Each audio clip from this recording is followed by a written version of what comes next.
मक्का royal clock tower, जिस पर लगा है दुनिया का सबसे बड़ा घड़ियाल और गोल्ड प्लेटेड क्रिसेंट।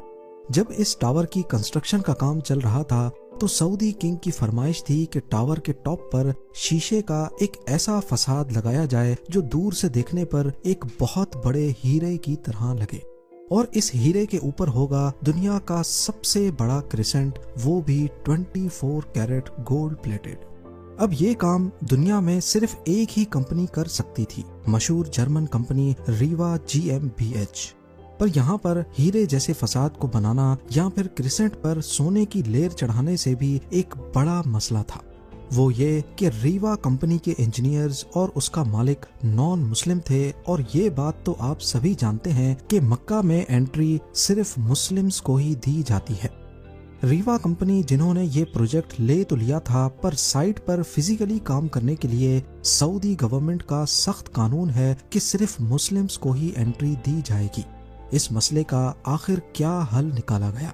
मक्का रॉयल क्लॉक टावर पे लगा दुनिया का सबसे बड़ा घड़ियाल और 2 पैसेंजर बस जितना वजनी क्रिसेंट 600 मीटर की ऊंचाई तक कैसे पहुंचाया गया, वो भी एक ऐसी जगह के ऊपर जहां नीचे हर वक्त लाखों लोग होते हैं। ये हिस्ट्री में शायद पहली और आखिरी ऐसी बिल्डिंग थी जिसका आर्किटेक्ट आखिर तक भी बिल्डिंग को करीब से नहीं देख पाया। ज़ेम टीवी की वीडियोस में एक बार फिर से खुशामदीद। नाजरीन, मक्का रॉयल क्लॉक टावर दुनिया की सबसे ऊंची बिल्डिंग्स में से एक है। 601 मीटर की ऊंचाई को छूने वाला ये टावर किसी इंजीनियरिंग के करिश्मे से कम नहीं है। इसकी पहचान इस पर लगी दुनिया की सबसे बड़ी क्लॉक से होती है, जो हर साइड से 43 मीटर्स बड़ी है। और एरिया की बात की जाए तो सिर्फ एक साइड की क्लॉक 16,000 स्क्वायर फीट पर फैली हुई है, यानी सिर्फ एक क्लॉक 500 गज के 3.5 प्लॉट्स जितनी बड़ी है। 16 अरब डॉलर्स की लागत से तैयार किया गया मक्का रॉयल क्लॉक टावर आज तक दुनिया में जितने भी स्काई स्क्रैपर्स बने हैं उनमें सबसे ज्यादा महंगा है। ये दुनिया की वाहिद ऐसी बिल्डिंग है जहां इंसानों का बसाया हुआ सबसे ऊंचा फ्लोर इस क्रिसेंट के अंदर मौजूद है। वैसे तो आज ये दुनिया की 4थी ऊंची बिल्डिंग है, पर जिस वक्त इसकी कंस्ट्रक्शन का आगाज हुआ उस वक्त ये दुनिया की सबसे ऊंची बिल्डिंग होने वाली थी।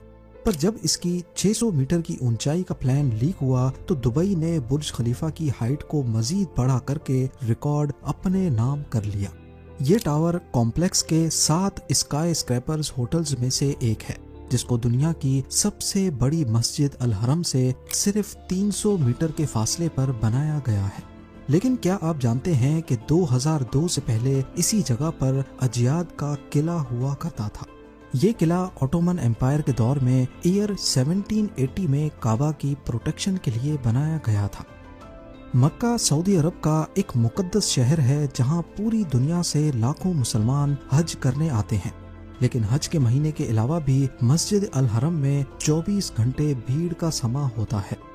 रिलीजियस टूरिज्म सऊदी अरब की कमाई का दूसरा बड़ा जरिया है, जो हर गुजरते साल सरकारी खजाने में 12 अरब डॉलर्स का इजाफा करता है। यही वजह है कि मक्का शहर में सबसे ज्यादा होटल रूम्स पाए जाते हैं, 2,50,000 के करीब।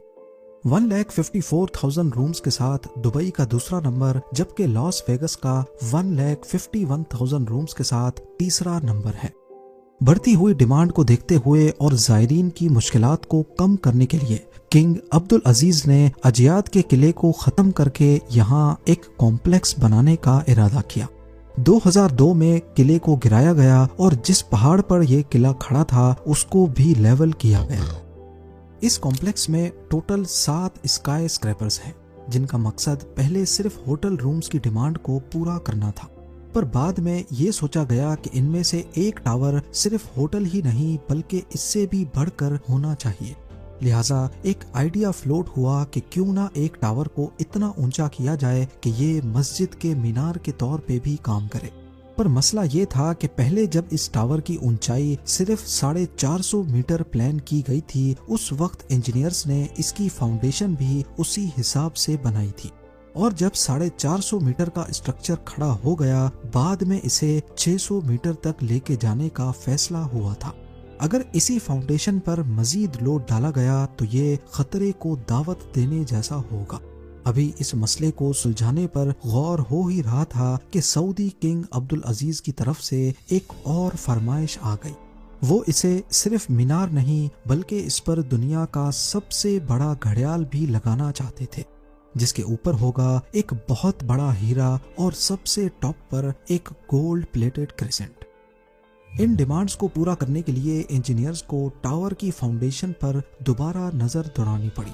नतीजा ये निकला कि ऊपर के 150 मीटर के हिस्से का वजन 36,000 टन से ज्यादा नहीं होना चाहिए। इन कैलकुलेशंस को मद्देनजर रखते हुए इंजीनियर्स और डिजाइनर्स को 150 मीटर ऊंचा light weight steel structure design करना था, जो मजबूती में कंक्रीट से कम ना हो, जिसको बाद में कंक्रीट टावर के ऊपर रखा जाएगा।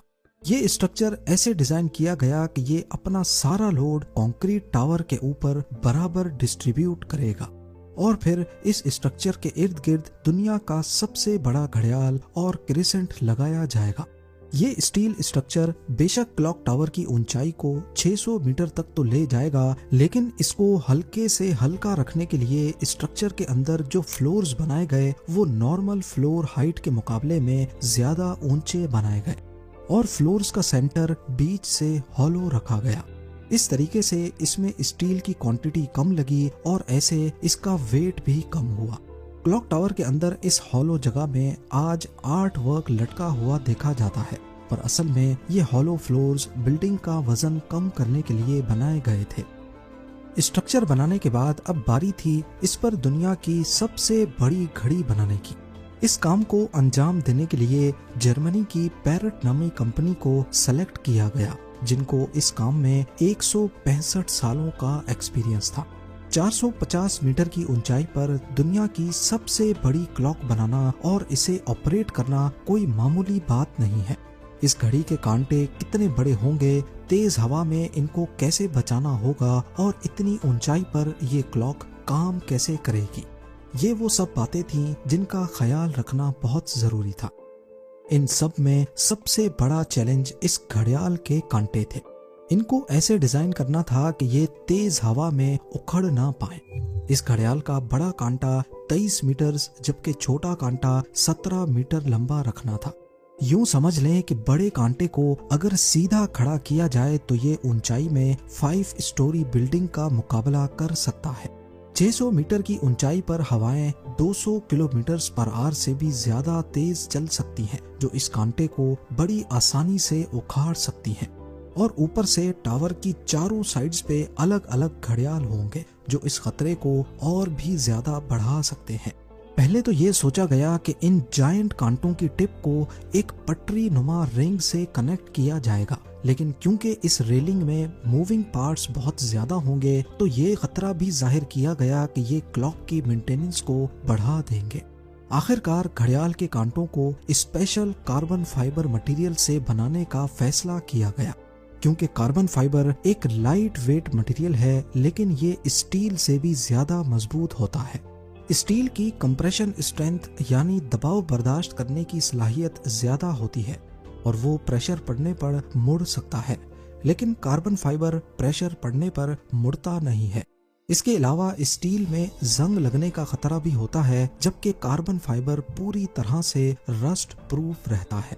मक्का क्लॉक टावर के लिए 4 नहीं बल्कि 5 कांटों के सेट बनवाए गए, एक स्पेयर में भी बनवा कर रखा गया। एक एक ट्रेलर में सिर्फ एक कांटा लाद कर इसे मक्का क्लॉक टावर तक पहुंचाया गया। ये कांटे इतने बड़े हैं कि इसके अंदर आसानी से चला भी जा सकता है। क्लॉक टावर के चारों घड़ियाल को चलाने के लिए अलग अलग मोटर है, जिसे क्लॉक ड्राइव कहा जाता है, लेकिन यहाँ पर भी एक एक्स्ट्रा क्लॉक ड्राइव पहले से क्लॉक टावर में इंस्टॉल की गई है ताकि कभी खराबी की सूरत में फौरन रिप्लेस किया जा सके। इस घड़ियाल में एक मेंटेनेंस स्विच भी लगाया गया है, जिसे दबाते ही कांटे बिल्कुल सीधे हो जाते हैं और मेंटेनेंस वर्कर्स इसके अंदर जा सकते हैं। इस घड़ियाल की रंगत को सेलेक्ट करने के लिए भी काफी सारी रिसर्च की गई। पहले फैसला किया गया कि इसे काला और सफेद रंग दिया जाएगा, लेकिन कई एक्सपेरिमेंट्स करने से ये बात सामने आई कि दिन के वक्त तो टाइम सही नजर आ रहा है, पर रात के वक्त वाइट LED लाइट्स आंखों में शार्प इमेज नहीं बना रही। मुख्तलिफ रंगों को चेंज करने के बाद आखिरकार ग्रीन कलर की एलईडी लाइट्स सेलेक्ट की गई। अब रात के वक्त भी 8 किलोमीटर दूर से देखने पर भी टाइम सही से नजर आने लगा। इस क्लॉक टावर पर हैरत अंगेज तौर पे टोटल 20 लाख एलईडी लाइट्स लगी हैं। हर एक एलईडी एक दूसरे से 4 इंच के फासले पर लगी है, जो देखने वाले को एक ही बहुत बड़ी लाइट के तौर पे नजर आती है। इन 20 लाख एलईडीज को भी स्पेशली मक्का के गर्म मौसम को नजर में रखते हुए बनाया गया, जिसमें 1 साल से भी ज्यादा का वक्त लगा। अब बारी थी मक्का क्लॉक टावर के सबसे मुश्किल पर खूबसूरत पार्ट को बनाने की। बिल्डिंग के टॉप पर एक क्रिसेंट लगाना था, जो टावर की हाइट को 600 मीटर तक पहुंचाने के लिए सबसे अहम था। ये क्रिसेंट 75 फीट ऊंचा और इतना ही ज्यादा चौड़ा भी है। लाइट वेट रखने के लिए इसे फाइबर ग्लास और कार्बन फाइबर को मिक्स करके बनाया गया, पर फिर भी इसका टोटल वजन 35 टन के करीब है। क्रिसेंट और घड़ियाल के ऊपर हीरे जैसे फसाद को बनाने की जिम्मेदारी जर्मन कंपनी रीवा को दी गई। ऊपर के 150 मीटर की फिनिशिंग का काम इसी कंपनी को करना था, और ये काम ऐसा है जिसके लिए जर्मन इंजीनियर्स का मक्का की होली सिटी में आना बहुत जरूरी था। पर क्योंकि मक्का में सिर्फ मुस्लिम्स को ही एंट्री दी जाती है, इसीलिए कुछ इंजीनियर्स और रीवा के मालिक को सिर्फ मक्का रॉयल क्लॉक टावर पर काम करने के लिए अपना रिलीजन बदलकर मुसलमान होना पड़ा। जी हाँ, दुनिया की सबसे बड़ी क्लॉक बनाने के लिए भी जो इंजीनियर्स अपना रिलीजन चेंज नहीं करना चाहते थे, उन्होंने दुबई में रहकर घड़ियाल को बनाया और फिर बाद में उसे मक्का ट्रांसपोर्ट किया। सबसे खास बात ये कि क्रिसेंट के कोने कोने पर सोने की लेयर चढ़ी होगी। अगर तो ये क्रिसेंट पूरा 1 पीस में बनाया गया तो फिर इसे टॉप तक पहुंचाना और फिर वहां इंस्टॉल करना मुश्किल नहीं बल्कि नामुमकिन होगा, क्योंकि भीड़ और जगह की तंगी की वजह से यहाँ सिर्फ टावर क्रेन्स काम कर सकती हैं, पर वो भी इतना ज्यादा वजन एक साथ नहीं उठा सकती। तभी इसे अलग अलग पार्ट्स में बनाने का इरादा किया गया।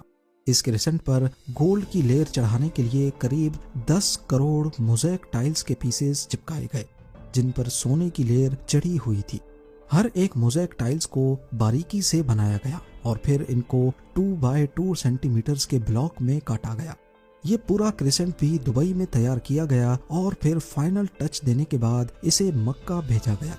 क्लॉक का डेमो वर्जन भी पहले दुबई की एक लोकेशन पर इंस्टॉल किया गया, क्योंकि जर्मन कंपनी के कुछ इंजीनियर्स जिन्होंने अपना रिलीजन चेंज नहीं किया था, वो पहले इसे इंस्टॉल करके देखना चाहते थे कि कहीं कोई खामी तो नहीं रह गई। सारे मसले फिक्स करने के बाद ही इसे मक्का तक पहुंचाया गया। 600 मीटर की ऊंचाई पर क्रिसेंट की इंस्टॉलेशन भी एक बहुत बड़ा चैलेंज था, क्योंकि इतनी ज्यादा ऊंचाई पर टावर क्रेन्स इतना ज्यादा लोड नहीं उठा सकती। इस क्रिसेंट को 4 अलग अलग हिस्सों में ऊपर खींचा गया और एक हिस्से का वजन करीब 4 टन था। ये इंजीनियर्स और वर्कर्स के लिए काफी खतरनाक टास्क था, क्योंकि एक तो टावर क्रेन्स इतनी ज्यादा ऊंचाई पर होने की वजह से ज्यादा वजन नहीं उठा सकती थी। दूसरा, अगर इस प्रोसेस के बीच तेज हवा चल पड़ी तो पेंडुलम इफेक्ट की वजह से 4 टन का वजन डबल भी हो सकता है। फिर वही हुआ जिसका डर था। ठीक उस वक्त जब क्रिसेंट का एक हिस्सा हवा में था, अचानक हवा चल पड़ी।